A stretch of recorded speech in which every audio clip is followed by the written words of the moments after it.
जितेंद्र व्यास जी, श्री हरिवंश बाबू। राधा वल्लभ श्री हरिवंश गुरुदेव, आपके चरणों में कोटि कोटि दंडवत प्रणाम।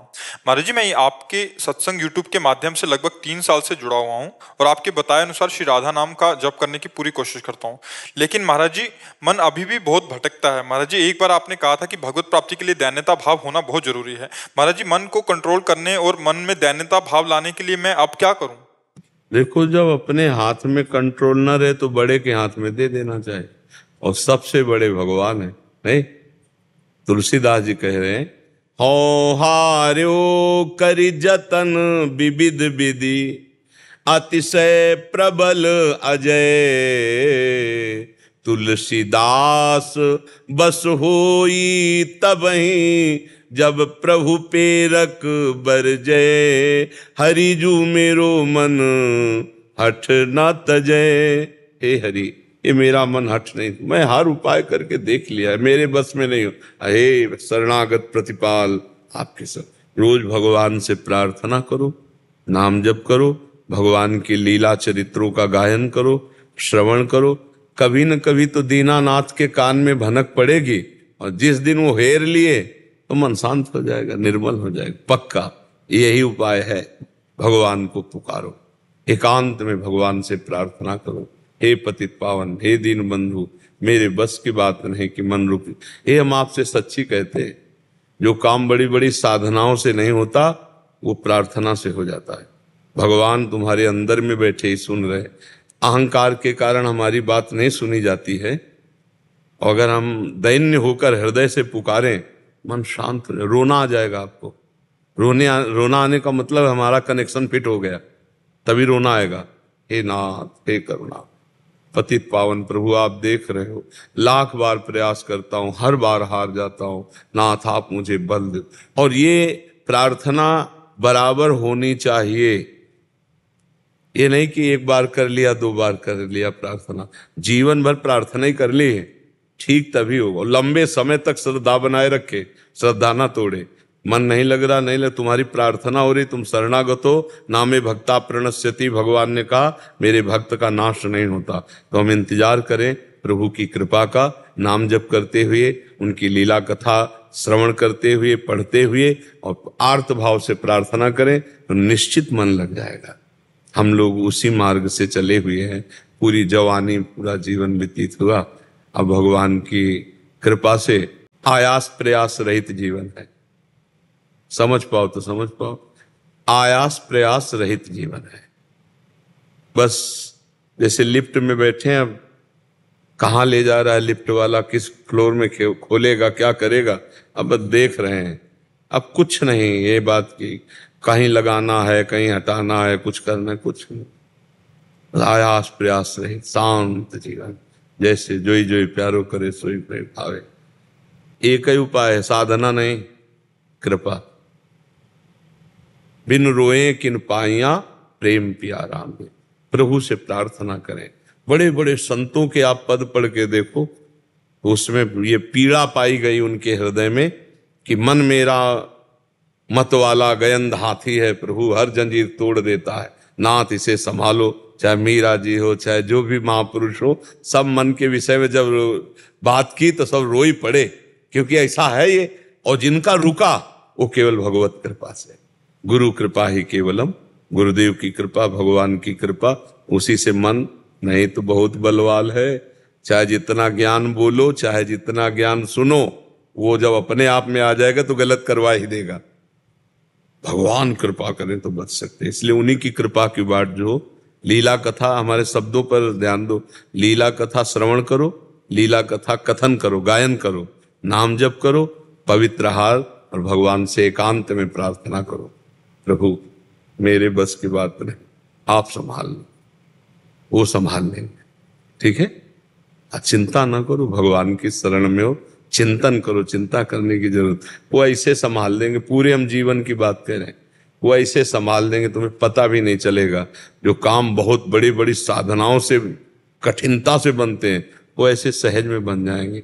कितने ऐसे गृहस्थ हैं हमारे परिकर में जो नौजवान है, पति पत्नी, और कसम खा के ब्रह्मचर्य हैं, वृंदावन में कसम पूर्वक रह रहे हैं, कई बार हम उनसे कहा कि आप कसम मत लीजिए, कहीं चूक हो गई तो उनका वचन देते हैं जीवन में।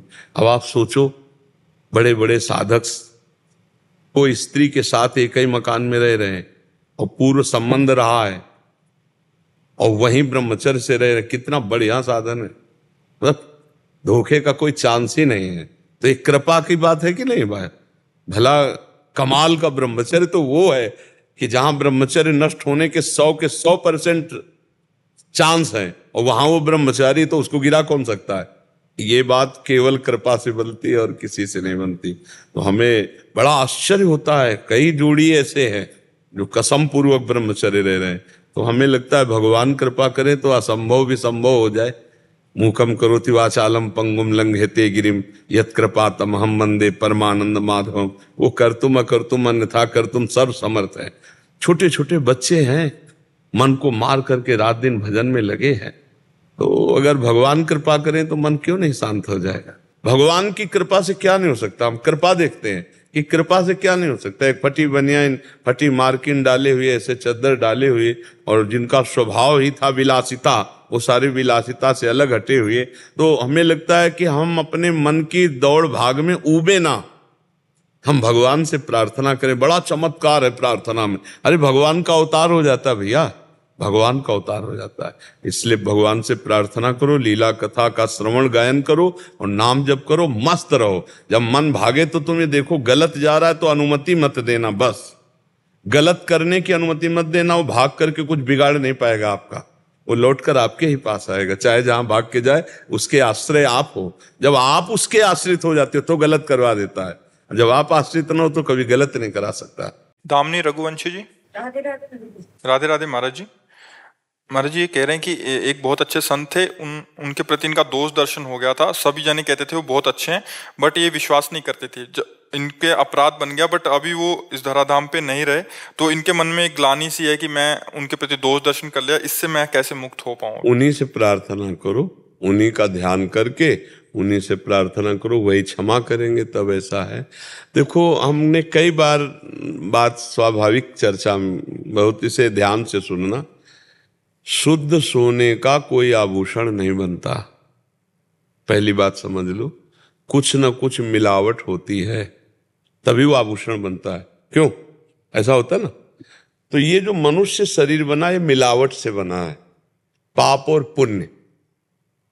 पुण्य का शरीर जो होता है वो देवताओं का होता है, पाप का शरीर जो होता है वो नारकी पुरुषों का होता है, जो नरक की यंत्रणा भोगते हैं। और जो मृत्यु लोक में शरीर मिलता है वो पाप और पुण्य मिश्रित होता है, किसी का भी हो, ये बना ही मिलावट से है। तो दोनों है, दोनों का है। तो इन दोनों के आचरणों के संस्कार भी हैं। हम चल रहे हैं भजन के लिए, अभी वो पहुंचा तो नहीं, अगर पहुंच गया है तो फिर जैसे भुने हुए चने में कभी अंकुरण नहीं हो सकता, ऐसे नहीं स्वात्मा रामम विषय मृग तृष्णाम भ्रमयति। आत्मा राम पुरुष कभी विषय मृग तृष्णा में भ्रमित नहीं होता। पर अगर वो सिद्ध नहीं हुआ, भगवत प्राप्त नहीं हुआ, तो गलतियां होना स्वाभाविक हो सकती है, कम ज्यादा अलग बात है। तो चलने वाला ही तो फिसल सकता है, चलने वाला ही लड़खड़ा सकता है। तो हम लोगों को चाहिए कि अगर हम चलने वाले साधक को देखें तो उसको इस भाव से प्रणाम करें कि वारे वीर, जहां सैकड़ों लोग परास्त होकर मुंह भरा गिर जाते हैं, वहां तो लड़खड़ाता हुआ ऐसा ही पर चल तो रहा है। हमें दोष दर्शन वहां भी नहीं करना। और जो सिद्ध हैं, जो भगवत प्राप्त महात्मा जन हैं, उनकी बाह्य चेष्टाएं ऐसी होती हैं जिनको हम अपनी मानसिक बुद्धि से नहीं समझ सकते। तो हमें दोष दर्शन नहीं करना चाहिए। जैसे एक वयोवृद्ध महात्मा, बीमार शरीर, अब उनकी सेवा में माताएं बहनें कोई था ही नहीं, तो वही उठाना, वही उनको शौचाना, वही। अब उन पर एक साधक की दृष्टि गई, तो गुरु भाव रखते थे, तो उनकी अंदर भाव आया कि स्त्रियां छूती हैं महाराज। अब मान लो वयोवृद्ध है तो ऐसे टंग करके ऐसे ऐसे, सारा भजन उनका खत्म हो गया सोचने मात्र से। क्योंकि अब जैसे मान लो अपने पिता की पुत्री सेवा करे, तो अब वयोवृद्ध संत हैं, अब उनको उठाना बैठाना, तो ऐसे जैसे अब वहां स्त्री पुरुष भाव तुम्हारे अंदर देखने में है, उनके अंदर तो कि मेरा भगवान इस रूप में सेवा कर रहा है। वो उनका सारा भजन, तो उन्होंने संतों से पूछा कि मेरा चिंतन भजन सब बंद हो गया, तो उनका वैष्णव अपराध बना। उनका हम किसी वैष्णव का तो ऐसा अपराध, पर उनका गुरु जी के प्रति ऐसा भाव हो गया कि ऐसा, तो उन्होंने कहा जल्दी उनसे क्षमा मांगो, नहीं कोई उपाय नहीं है, बाद में जलते रहोगे, कुछ उपाय नहीं रहेगा। उन्हीं से जिसका अपराध बना वही क्षमा कर सकते हैं। तो हमें लगता है कि पहली बात तो संतों में दोष दर्शन करना ही नहीं चाहिए, और अगर कहीं दोष दर्शन हो भी रहा है तो हमें ये सोचना चाहिए कि भगवान के जन बहुत बड़े के जन है, आज थोड़ी कमी रह गई है तो कल भगवान इसको भी पूरी कर देंगे, हटा देंगे। भाई भगवान की शरण में देखो, जन्म से, अब मान लो आज ही कोई बाबा जी बना है, तो अब आपको तो पता नहीं कि आज ही बना है, तो उसमें संसारिकता तो होगी, क्योंकि वो धीरे धीरे ऊंचाई पे चढ़ेगा। अब आप अगर उसके प्रति दोष दर्शन कर लेंगे तो आपका मार्ग रुक जाएगा, उसका तो चलता रहेगा। तो इसलिए हमें लगता है हम दोष दर्शन ना करें। किसी से भी अगर हमारा मिलान हो और उसमें हमें दोष दिखाई दे तो अपने को दूरी बना लेनी चाहिए, लेकिन उसकी निंदा नहीं करनी चाहिए। अपने को नहीं सूट कर रहा संग आपका, और भी है, हम आगे देखेंगे, पर निंदा करने की जरूरत रहे। निंदा करने से फिर अपनी हानि हो जाएगी। हो सकता है वो अभी नए नए भगवान के मार्ग में चले तो उनमें कमियां हो सकती हैं, वो अपनी सुधार, और नए नए क्या बड़े बड़े पुरानों को भी माया परेशान कर देती है? शिव विरंचिका मोह है को है वह पुराण, बड़े बड़ों को मोहित कर लेती भगवान की माया। बहुत कठिन है, संसार बख्शने वाला नहीं भाई। 50 साल ब्रह्मचर्य रहे, 50 साल लड़ते रहे माया से, और 5 मिनट फेल हो गए तो 50 साल की लड़ाई वाली बात तुम्हारी कोई नहीं देखेगा, 5 मिनट की फेल होने वाली बात देख के तुम पर प्रहार कर देगा। कोई ऐसा नहीं है कि यार 50 साल से लड़ रहा है माया से, आज चूक हो गई, ये निकलो, चलो आगे बढ़ो, कोई क्षमा नहीं करेगा, उसी समय तुम्हें दंड देगा। इसलिए बाबागिरी बहुत कठिन बात है ले, सोचो कितना कष्ट सहते संत लोग, आप क्या जानो संतजन कितना, क्या केवल कपड़ा मिल जाना, भोजन मिल जाना, यही सारी बात होती है क्या? अरे अंदर तुम देखो ना, अपने अंदर देखो, जो तुम्हारे अंदर है वो उनके अंदर भी तो आता है। काम का वेग, क्रोध का वेग, लोभ का वेग, हर तरह। कोई प्यार से बात नहीं करता, कोई प्यार से बात नहीं, वो तो जब आगे वैभव प्रकाश होता है तो सब नहीं। साधना काल में कोई प्यार से गाली मिलती है, अपमान मिलता है, कई दिन भूखे रहना, कष्ट सहना, देख नहीं सकते आप। अगर देख रहे थे बाबा जी, तू कैसे देख रहा इधर, देख नहीं सकते संसार। और वो फिर जब कष्ट सहकर भगवान को, तब सारा संसार झुकता है उसके आगे, नहीं झुकता है। तो इसलिए हमें लगता है संतों में दोष दर्शन तो करो मती।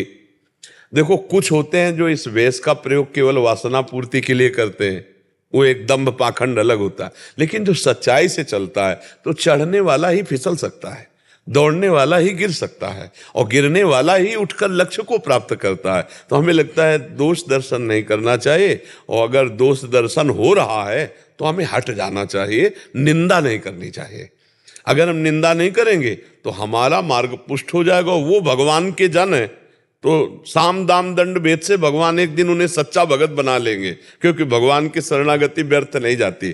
पर हमको अपने बचाव के लिए किसी की निंदा नहीं करनी चाहिए। तो आप उन्हीं संत का ध्यान करते हो, उन्हीं से प्रार्थना कीजिए, वो भगवान के स्वरूप हैं, जरूर क्षमा कर देंगे। संत बड़े दयालु होते हैं।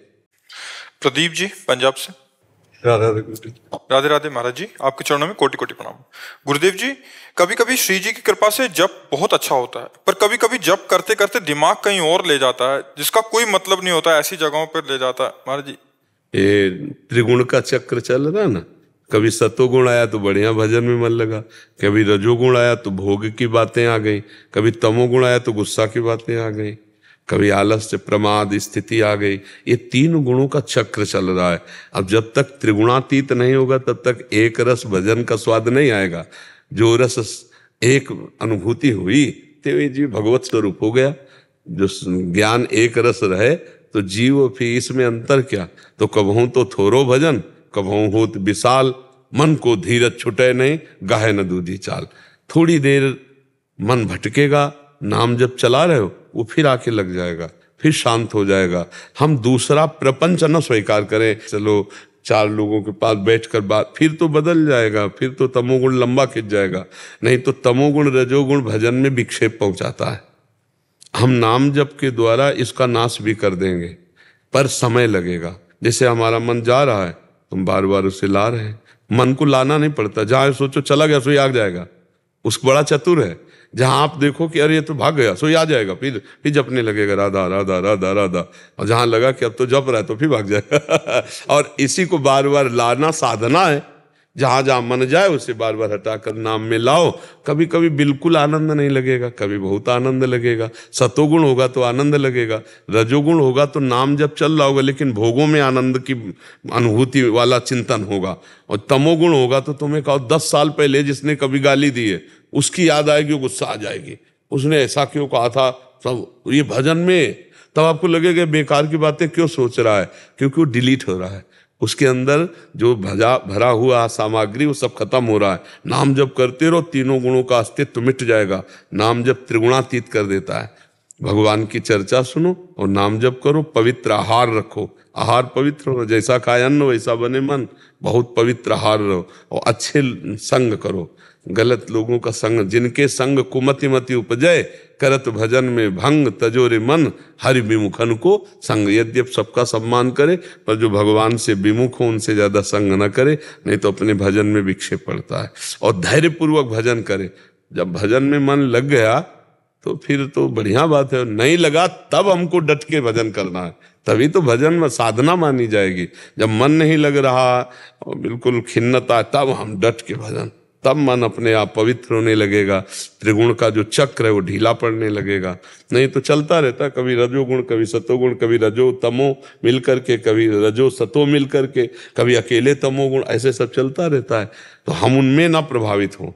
हमारा नाम जब चलता रहे तो वो रुक जाएगा। फिर त्रिगुणातीत स्थिति नाम प्रदान करता है, बराबर नाम जब करता रहे तो।